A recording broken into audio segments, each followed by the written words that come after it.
সবাইকে আমন্ত্রণ জানাচ্ছি সংবাদপত্রের পর্যালোচনা ভিত্তিক পত্রিকার চোখে দেশ অনুষ্ঠানে।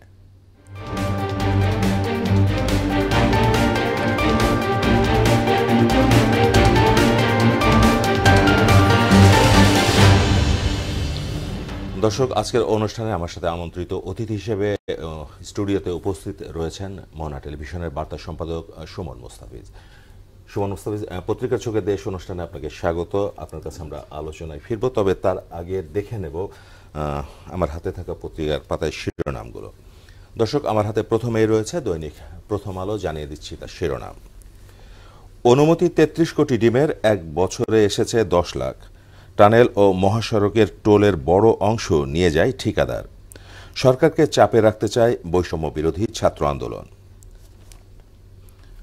এরপর রয়েছে দৈনিক ইত্তেফাক, তাদের শিরোনাম জানিয়ে দিচ্ছে। আলোচনায় এই নতুন ২ উপদেষ্টা। ফ্যাসিস্ট সরকারের দোসর দাবি করে আন্দোলন করছেন শিক্ষার্থীরা। আগামী শুক্রবার থেকে বাড়বে কুয়াশা। প্রধান উপদেষ্টার আমন্ত্রণে আসছেন ফিফা প্রেসিডেন্ট। জলবায়ু ঝুঁকিপূর্ণ দেশের জন্য চায় পর্যাপ্ত সহায়তা, প্রধান উপদেষ্টা।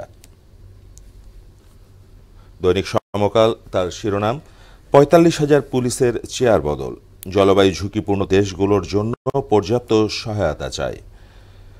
হাসিনাকে গ্রেপ্তারে রেড অ্যালার্ট চেয়ে ইন্টারপোলের চিঠি। গণহত্যা ও মানবতা বিরোধী অপরাধ। ডিসেম্বরের মধ্যেই নির্বাচনী রোডম্যাপ চায় বিএনপি। এরপর আমার হাতে রয়েছে বাংলাদেশ প্রতিদিন, তার শিরোনাম হাসিনাকে গ্রেপ্তারের চিঠি, ইন্টারপোলকে রেড অ্যালার্ট জারির অনুরোধ। বিএনপির টার্গেট নির্বাচন। দৈনিক যুগান্তর শিরোনাম ঋণ প্রবাহে বড় পতন, রাজনৈতিক অস্থিরতা, বন্যা ও আস্থা সংকট। COP29 সম্মেলনে প্রধান উপদেষ্টা, জলবায়ু ঝুঁকিপূর্ণ দেশগুলোর জন্য সহায়তা প্রয়োজন।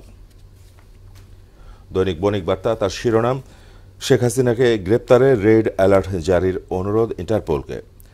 ব্রাজিল আর্জেন্টিনার পর ডেঙ্গুতে সবচেয়ে বেশি মৃত্যু বাংলাদেশের। ধানের দেশে ভাতের কষ্ট, বঙ্গীয় জনপদ। দ্য ডেইলি স্টার, তার শিরোনাম RAB wants to shed its dark past. আমরা শিরোনামগুলো দেখলাম, আলোচনায় ফিরছি আপনার কাছে সুমন মুস্তাফিজ। প্রথমে আমরা ফিরতে চাই বা জানতে চাচ্ছি যে জলবায়ু সম্মেলন নিয়ে আজারবাইজানের রাজধানী বাকুতে কপ শীর্ষ সম্মেলন চলছে। সেখানে এর আগের যে সম্মেলনগুলো হয়েছে সেইখানে বারবারই বলা হয়, বা এই বিগত যে সম্মেলনগুলো ছিল সেখানেও বলা হচ্ছে যে জলবায়ু ঝুঁকিপূর্ণ দেশগুলোতে আর্থিক সহায়তা প্রদান করা হবে, কিন্তু কোনো এক অজ্ঞাত কারণে হয়তো সেই সুযোগটা, প্রত্যাশিত সহায়তাটা পাচ্ছে না। এবং আমরা দেখলাম যে শিরোনামে যে আমাদের প্রধান উপদেষ্টা উনিও ঝুঁকিপূর্ণ দেশগুলোকে সহায়তা দেওয়ার কথা বলছেন। আসলে আমি জানতে চাচ্ছি যে কিভাবে করলে এই জলবায়ু ঝুঁকি মোকাবেলায় যারা ক্ষতিগ্রস্ত দেশগুলো আছে ক্ষতিটা পাবে বা পূরণ হবে।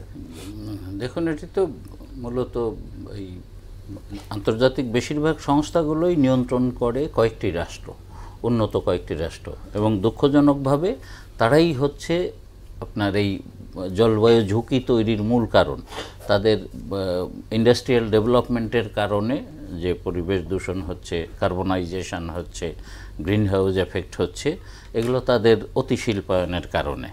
আর দুঃখজনকভাবে তার জেটটা পোহাতে হচ্ছে তুলনামূলক উন্নত দেশগুলোকে। তো সেই ক্ষেত্রে হ্যাঁ, বাংলাদেশ তো তার তালিকার শীর্ষ জায়গায়, শীর্ষ পর্যায়ে আছে আর কি।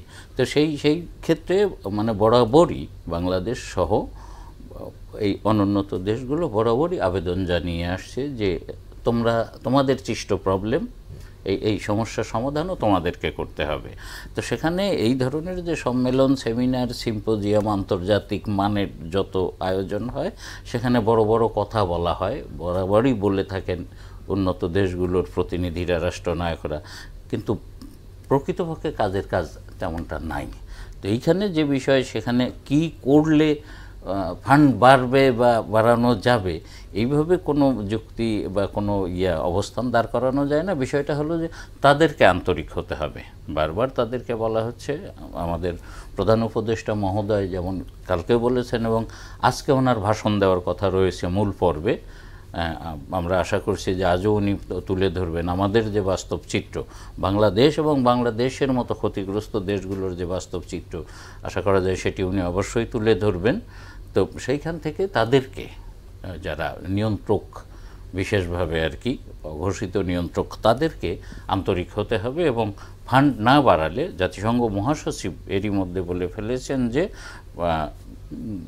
জলবায়ু তহবিলে ফান্ড না বাড়ালে এবং কার্যকর ভূমিকা এটি বন্ধে, এখানে একটি লক্ষ্যমাত্রা আছে যে 2030 সালের মধ্যে 43% কমিয়ে আনা, কার্বনাইজেশন কমিয়ে আনা, এবং 2050 সালে এটিকে শূন্যের কোঠায় নেওয়া। তো সেটার জন্য খুব বেশি সময় নাই, কাজ শুরু করতে হবে এখনই, এবং কাজ শুরু করতে গেলে অনুন্নত দেশগুলোর পয়সা দরকার। কার্বন নিঃসরণে যেটা সবচেয়ে জরুরি যে শিল্প বিপ্লব, সবুজ শিল্প বিপ্লব, সেই ক্ষেত্রে উন্নয়নশীল দেশগুলো কিছুটা দেখা যায় যে গাছাড়া ভাব। এটা কি কারণ? এটার বড় কারণ আর্থিক সংকট। এই সবুজ শিল্প গড়ার জন্য তাদের আর্থিক এবং প্রযুক্তিগত সহায়তা দরকার। আমাদের মাননীয় প্রধান উপদেষ্টা এই জায়গাটিতেই বেশি করে নক করেছেন যে আমাদের এই সহায়তা দিতে হবে। অনুন্নত দেশগুলো আগ্রহী, গাছাড়া ভাব মানে তাদের সামর্থ্য নাই, সেই কারণেই তারা আগাতে পারছে না। সহায়তা দুইটার জায়গায় দরকার, পরিষ্কার, একটা হলো আর্থিক আর একটা প্রযুক্তিগত। এই সম্মেলন থেকে সবুজ শিল্প বিপ্লবের একটা সুন্দর রূপরেখা আসবে আমাদের প্রত্যাশা সেটা। আমরা দৈনিক বণিক বার্তার শিরোনাম দেখছিলাম যে এখানে খুব রেড অ্যালার্টের মতো একটি শিরোনাম, ব্রাজিল আর্জেন্টিনার পর ডেঙ্গুতে সবচেয়ে বেশি মৃত্যু বাংলাদেশে। আমরা গতকালও দেখেছি যে গত 24 ঘন্টায় 7 জন মারা গেছেন এবং প্রতিনিয়তই বাড়ছে ডেঙ্গুর সংখ্যা। আমি যেটা বলতে চাচ্ছিলাম বা জানতে চাচ্ছিলাম, এই শুকনো মৌসুমে এসে কিন্তু আমরা দেখছি ডেঙ্গুর প্রভাব এবং ডেঙ্গু আতঙ্ক ছড়াচ্ছে। এর কারণটা কি বলে আপনি মনে করেন?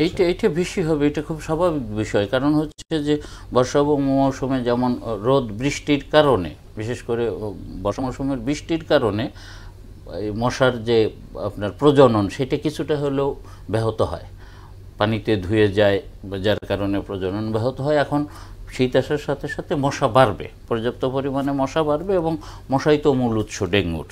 হ্যাঁ, তো এইখানে যেটি বলা হচ্ছে, মানে বারবার মানুষের ওপরে চাপানো হচ্ছে, চিকিৎসকরা, গবেষকরা, বিশেষজ্ঞরা সবাই বলছেন যে জনসচেতনতার বিকল্প নেই, সেটি অবশ্যই গুরুত্বপূর্ণ। আমরা আমাদের অনুষ্ঠানের একেবারে শেষ পর্যায়ে ছোট করে আপনার কাছে জানতে চাচ্ছি, এখানে জনসচেতনতা দরকার এবং রোগীকে সময় মতো হসপিটালাইজ করা দরকার, এবং তার চেয়ে বেশি দরকার মশক নিধনে কার্যকর পদক্ষেপ। শুধু মানে সিটি কর্পোরেশন যে ওষুধ ছিটাবে তা তো না, মানে আমরা ব্যক্তি পর্যায়ে সচেতন হব এবং ডেঙ্গুর উৎসগুলো নির্মূল করা। জি।